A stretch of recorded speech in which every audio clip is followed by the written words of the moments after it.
अस्सलाम वालेकुम नाजरीन, एक नए व्लॉग के साथ आपकी खिदमत में हाजिर हैं। नाजरीन, आज की इस वीडियो में हम डिस्कस करेंगे दी इकोनॉमिस्ट के उस आर्टिकल को जिसने अब एक तूफ़ान सा बर्पा कर रखा है पाकिस्तान के अंदर। और इकोनॉमिस्ट वाले भी अब बज़ाहिर नज़र यही आ रहा है कि मज़े लेने लगे हैं हमारी निगरान हुकूमत के, बिलखसूस निगरान वज़ीर इत्तलात के, जो गुज़िश्ता रोज़ ये दावा कर रहे थे कि वो स्यू करेंगे और इस मामले को अदालतों तक लेकर जाएंगे और सवाल पूछेंगे, इकोनॉमिस्ट को लिखेंगे कि आखिर क्यों कर उन्होंने एक कन्विक्टेड पर्सन, एक सज़ा याफ्ता शख्स का आर्टिकल छापा है। उसके ऊपर मुतअद्दिद आपने चीज़ें देख रखी होंगी, मुख्तलिफ़ लोगों ने उसके ऊपर अपने तबसरे भी किए हैं।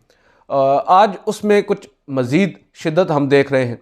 आज कुछ हमारे सीनियर सहाफ़ी जो हैं वो भी इसमें कूद पड़े हैं और डिफ़ेंड कर रहे हैं निगरान वज़ीर इत्तलात साहिब को, और उसके अलावा जो अडयाला जेल की अथॉरिटीज़ हैं उनको भी डिफ़ेंड किया जा रहा है। और ये बाकायदा तौर पर बताया जा रहा है कि किस तरह ये एक गैर कानूनी तरीके से जो है वो आर्टिकल छपा है। और दूसरा ये कि ये आर्टिकल सिरे से इमरान खान साहब ने लिखा ही नहीं है। हमारे बड़े प्यारे दोस्त हैं इमरान वसीम साहब, उन्होंने एक ट्वीट किया है और वो ट्वीट बड़ा इंटरेस्टिंग है।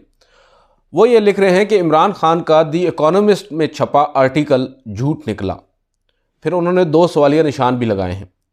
आईजी जेल खाना जात फारूक नज़ीर ने तस्दीक कर दी है मेरी खबर और तबसरे की। अब तस्दीक हो गई है कि अडयाला जेल हुकाम ने मामले की छानबीन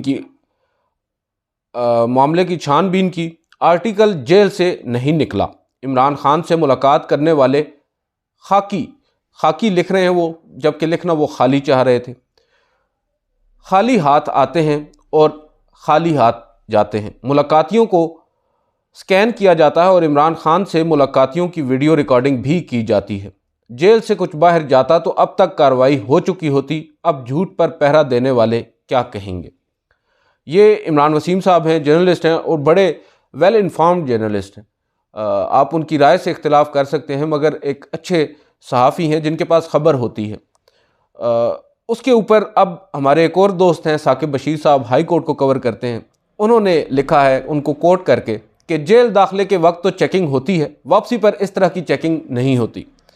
एवं इधर उधर की बात करके वो घुमा रहे हैं। वहाँ लिखना और बाहर पहुँचाना कोई इशू नहीं है, क्योंकि बाहर निकलते वक्त फ़ाइलें वकीलों के हाथ में होती हैं।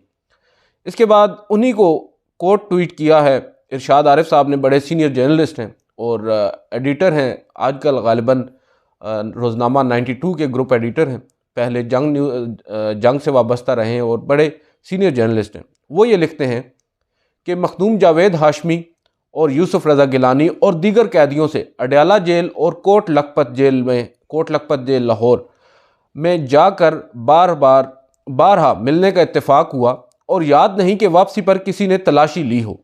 मेरे सामने एक नौजवान ने गिलानी साहब को डब्बा पैक फ़ोन गिफ्ट किया।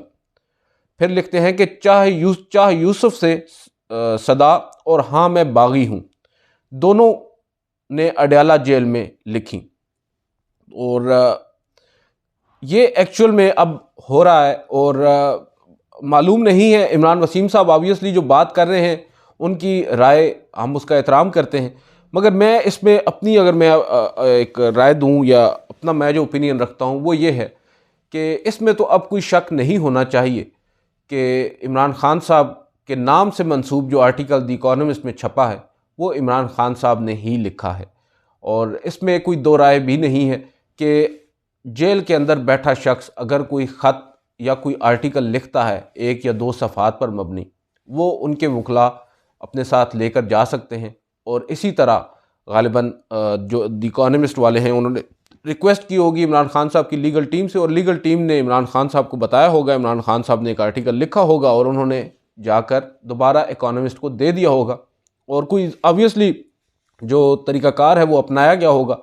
और द इकोनॉमिस्ट एक बड़ा बैनुल अक़वामी आप कह सकते हैं कि अखबार है, वेबसाइट है। उन्होंने अगर ये छापा है, उसके बाद अब हो क्या रहा है। अब द इकोनॉमिस्ट ने एक आर्टिकल छाप दिया, इतनी बड़ी बात नहीं थी, मगर हमारी जो निगरान वफाकी काबीना है, बिलखसूस हमारे निगरान वज़ीर इत्तलात हैं, उन्होंने इस मामले को ख़ुद तूल दिया। और इस कदर उन्होंने तूल दिया कि अब द इकोनॉमिस्ट हर चंद घंटों के बाद एक नया ट्वीट करता है, उसी आर्टिकल को दोबारा वो कोट करता है और उसके अंदर से 2-4 सतरें निकाल कर उसको दोबारा से ट्विटर के ऊपर या एक्स के ऊपर लगा देता है और विद इन मिनट्स या within hours millions of views आ जाते हैं, रीट्वीट्स आ जाते हैं। मतलब आप अंदाज़ा नहीं लगा सकते कि किस कदर उसको अब जो पब्लिसिटी मिल चुकी है, ना सिर्फ उस आर्टिकल को बल्कि मैं तो ये कहूँगा द इकोनॉमिस्ट को भी। हमारे दोस्त हैं साकिब विर्क साहब, अमेरिका में बैठे हैं, उन्होंने एक ट्वीट किया कि अमेरिका में भी, आज सुबह जब उन्होंने ट्वीट किया कि अमेरिका में भी ट्विटर के ऊपर टॉप ट्रेंड द इकोनॉमिस्ट है। और वजह क्या है कि इमरान खान साहब ने इकोनॉमिस्ट में एक आर्टिकल लिख दिया है। एक आर्टिकल है, एक गेस्ट आप कह सकते हैं गेस्ट ऐसे है, और ये तकरीबन बहुत से लोग लिखा करते हैं, इसमें कोई इतनी बड़ी बात नहीं है।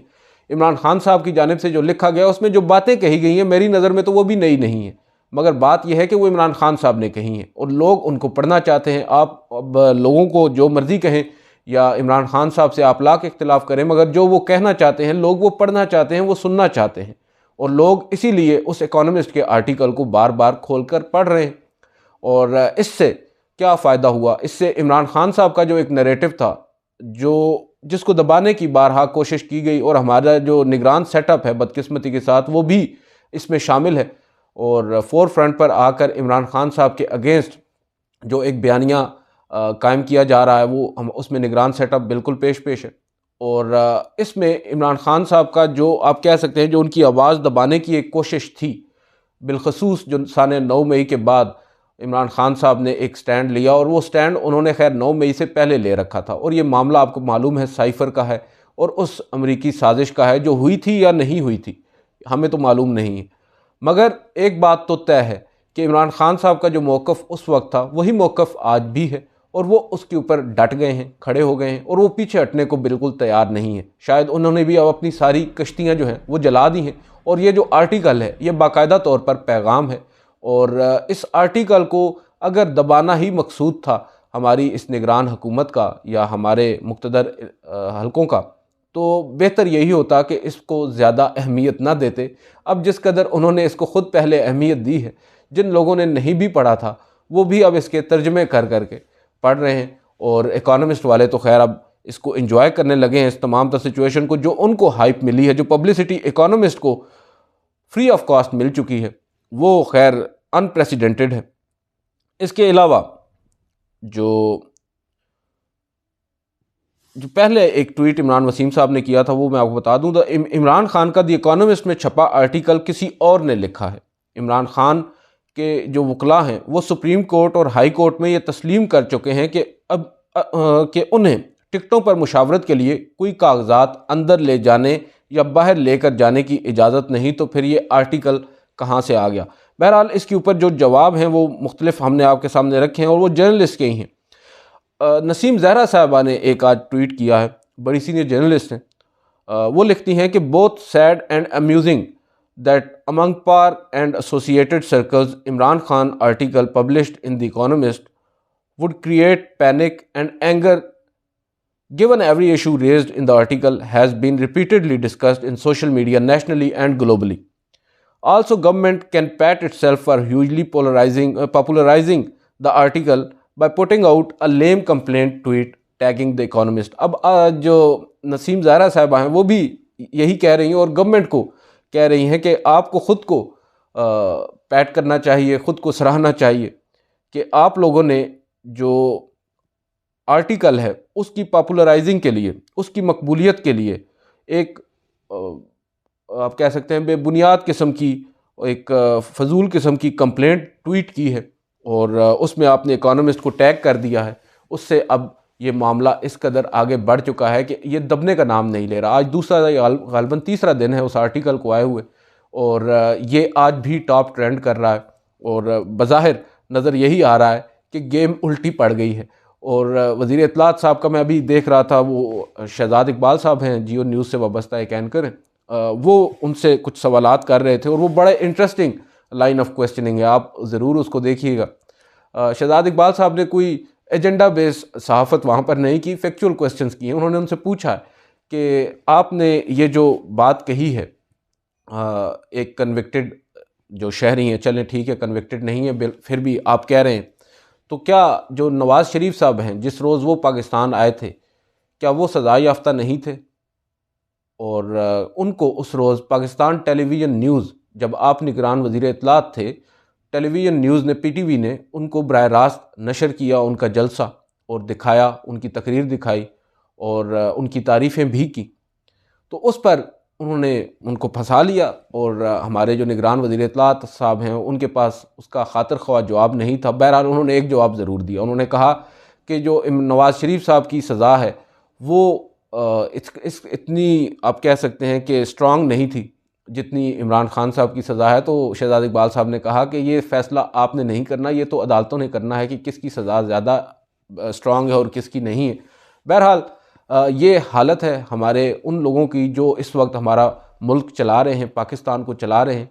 देखते हैं ये मामला अब कहाँ जाकर रुकता है। बज़ाहिर तो ये रुकता नज़र नहीं आ रहा। और द इकोनॉमिस्ट वाले जो हैं हर थोड़ी देर के बाद एक ट्वीट कर देते हैं और उसके बाद बिलखसूस PTI से वाबस्ता जो लोग हैं या PTI के हामी जो लोग हैं वो भी उसको मज़ीद जो है वो कोट कर रहे हैं, उसको ट्वीट कर रहे हैं। तो ये एक अजीब तमाशा सा लगा हुआ है। शायद इसी वजह से कुछ देर पहले हमने फ़ील किया, बल्कि हमने तो उसको बाकायदा तौर पर यहाँ पर देखा है कि इस्लामाबाद में कम से कम जहाँ मैं बैठा हूँ इंटरनेट भी काफ़ी स्लो हुआ, डाउन हुआ और कुछ जो सोशल मीडिया सोशल वेबसाइट्स हैं वो डाउन हो गई थी। ट्विटर हो जाए या इवन यूट्यूब, काफ़ी देर उन पर भी एक इशू बना रहा और बहुत से लोग तो ये कहने लगे कि शायद अब PTA जो है वो PTI के मुकाबले में आ गई है। देखते हैं ये इंटरनेट की बंदिश से क्या जो एक नैरेटिव है वो ख़त्म हो जाएगा। बज़ाहिर तो ऐसा नज़र नहीं आ रहा। हमारे दोस्त हैं असद अली तूर साहब, मैंने अपनी एक पहले वीडियो में भी बताया था कि वो भी मुख्तलिफ़ हलकों में गए हैं पिछले 3-4 दिनों में। मुल्तान, लाहौर में बिलखसूस वो गए जहाँ पर नवाज़ शरीफ साहब का जो हलका है वहाँ पर उन्होंने बताया है कि बेशक कांटेदार मुकाबला है मगर PTI के वोट ज़्यादा निकले हैं। और वो उन्होंने एक जगह पर खड़े होकर प्रोग्राम नहीं किया, उन्होंने 3 मुख्तलिफ़ जो इलाके हैं उस हलके के, मैं कोशिश करूँगा असद अली तूर साहब से रब्ता करूँ या कल हम कोशिश करेंगे कि मिलकर इसके ऊपर एक एनालिसिस बेस्ड वीडियो की जाए जो उन्होंने हलकों में कवर किया है और एक पूरी कवरेज की है, उसके हवाले से उनसे राय लेंगे। मगर जो आज उनकी वो वीडियो देखकर मुझे अंदाज़ा हुआ है कि नवाज़ शरीफ साहब को काफ़ी ज़्यादा मुश्किलात दरपेश हैं उनके अपने उस हलके में जहाँ पर उनकी जीत जो है वो फ़ाइनल समझी जाती थी। हर दफ़ा ही कोई इतनी बड़ी बात नहीं हुआ करती थी और अब की बार बताया ये जा रहा है कि नवाज़ शरीफ साहब की जो मकबूलियत है उससे ज़्यादा मकबूलियत वहाँ पर पाकिस्तान तहरीक-ए-इंसाफ़ की है और ये वो जगह है जिसको गढ़ तस्वर किया जाता है। तो आप अंदाज़ा लगा लीजिए ये जो करारदादें पास हो रही हैं ये ऐसे ही नहीं हो रही, इसमें बहुत कुछ हो सकता है और अभी मामलात जो हैं वो आगे मज़ीद भी बिगड़ सकते हैं। आइंदा 24 घंटे इस तमाम तर आप कह सकते हैं सिनेरियो में बड़े इम्पॉर्टेंट हैं और हम क्योंकि सुप्रीम कोर्ट पर ज़्यादा नज़र रखते हैं और आजकल सुप्रीम कोर्ट ही तमाम तर ख़बरों का मंबा भी है। कल सुप्रीम कोर्ट ऑफ पाकिस्तान में कुछ अहम केसेस ज़ेर समात आने वाले हैं, उनमें भी बहुत सारी चीज़ें वाज़े हो जाएंगी। एक मामला आपको मालूम है पाकिस्तान तहरीक-ए-इंसाफ़ से मुताल्लिक ही है जो उनको लेवल प्लेइंग फील्ड प्रोवाइड नहीं की जा रही, उस पर उन्होंने एक तौहीन अदालत की दरख्वास्त दायर कर रखी है और उसके ऊपर अब एक नई कंट्रोवर्सी ने जन्म ले लिया है। पाकिस्तान जो इलेक्शन कमीशन है उसने अपना एक जवाब गुज़िश्ता रोज़ सुप्रीम कोर्ट में जमा करवाया। हमने आपको उसके बारे में पहले बता दिया है। वो जो इल्ज़ामात मुस्तरद कर रहे हैं और जो जवाब इलेक्शन कमीशन जमा करवा रहा है वो जवाब सेक्रेटरी इलेक्शन कमीशन जो हैं उमर हमीद साहब उनकी जानिब से जमा नहीं करवाया गया, बल्कि जो उनके नीचे सेक्रेटरीज़ हैं, 2 सेक्रेटरीज़ हैं, असिस्टेंट सेक्रेटरीज़ हैं या जो भी सेक्रेटरीज़ हैं, उन्होंने जमा करवाया है। तो पता ये चला कि शायद जो उमर हमीद साहब हैं he is not in the office. बाद में पता चला कि शायद उन्होंने अपने इस्तीफ़े की पेशकश कर दी है और अब जो इलेक्शन कमीशन है उसकी जानिब से एक एलामिया बाकायदा तौर पर आया है और बताया गया है कि वो तबीयत नासाजी की वजह से दफ्तर नहीं आ रहे, अपने घर पर हैं और यूँ ही उनको सेहत ने इजाज़त उनकी दी वो दोबारा से अपनी जो ड्यूटीज़ हैं वो दोबारा से संभाल लेंगे। बहरहाल कुछ लोग ये दावा कर रहे हैं कि उमर हमीद साहब ने अपना जो इस्तीफ़ा है वो भी इलेक्शन कमीशन को भेजा है और वजह वो भी मेडिकल रीज़न्स बता रहे हैं कि मेरी सेहत इजाज़त नहीं देती, बेहतर यही होगा कि आप किसी और को अपॉइंट कर लें और जो इंतखाबात का मामला है वो गुजर जाए, क्योंकि मैं इस हालत में नहीं हूँ कि इस वक्त बतौर सेक्रेटरी अपनी खिदमात अंजाम दे सकूँ। बहरहाल ये एक अलग कंट्रोवर्सी है, इसमें अभी मज़ीद चीज़ें भी वाज़ेह होंगी। हमारे जो निगरान वज़ीर इत्तलात साहब हैं वो अभी इकोनॉमिस्ट वाले सदमे से निकले नहीं हैं, अब इस मामले के ऊपर वो बार बार ट्वीट्स कर रहे हैं। देखते हैं ये किस तरह हल होगा और किस तरफ निकलेगा। कल ये मामला भी ज़ेर गौर आ सकता है सुप्रीम कोर्ट ऑफ पाकिस्तान में। और इसके बाद आपको मालूम ही है justice Mazahir Ali Akbar Naqvi, he is also not coming slow, और वो तो काफ़ी खुलकर अब सामने आ चुके हैं और बता रहे हैं कि वो अपना केस प्लीड करेंगे। और बाकायदा तौर पर जो 3 रुकनी बेंच है उसके सामने कल मज़ीद चीज़ें सामने आएंगी। और जो show cause notice supreme judicial council ने उनको दिया था उसके जवाब में उन्होंने काफ़ी तल्ख बातें भी कही हैं। अब देखना होगा कि कल उस 3 रुकनी बेंच के सामने जस्टिस मज़ाहिर अली अकबर नकवी या उनके वकील ख्वाजा हारिस साहब क्या आर्गूमेंट्स लेते हैं। बेंच बड़ा इंटरेस्टिंग है। जस्टिस अमीनुद्दीन ख़ान हैं, जस्टिस जमाल ख़ान मंदोखेल हैं और जस्टिस मुसर्रत हिलाली हैं। देखते हैं उस केस में क्या होता है। और फिर जो जुल्फ़कार अली भुट्टो रेफरेंस है वो भी ज़ेर समात आने वाला है। और कल ये 3 केसेस हैं जो बड़ी सिग्निफिकेंस है इनकी। सबसे पहले PTI का केस लगेगा जो 11:30 से पहले लगेगा, उसके बाद 11:30 बजे जुल्फ़कार अली भुट्टो साहब का केस लगेगा रेफरेंस, और फिर तकरीबन 1:30 पर जस्टिस मज़ाहिर अली अकबर नकवी का केस ज़ेर समात आएगा। तो बहरहाल कल सुप्रीम कोर्ट में काफ़ी ज़्यादा ख़बरें होंगी, काफ़ी गहमा गहमी भी होगी, और जो आइंदा हमारे अब 24 घंटे हैं वो काफ़ी ज़्यादा अहम होंगे। इस तमाम तर सूरत हाल को मज़ीद समझने में आसानी होगी। कल तक हमें इंतज़ार करना होगा। आज की इस वीडियो से इतना ही, इजाज़त दीजिए, अल्लाह हाफ़िज़।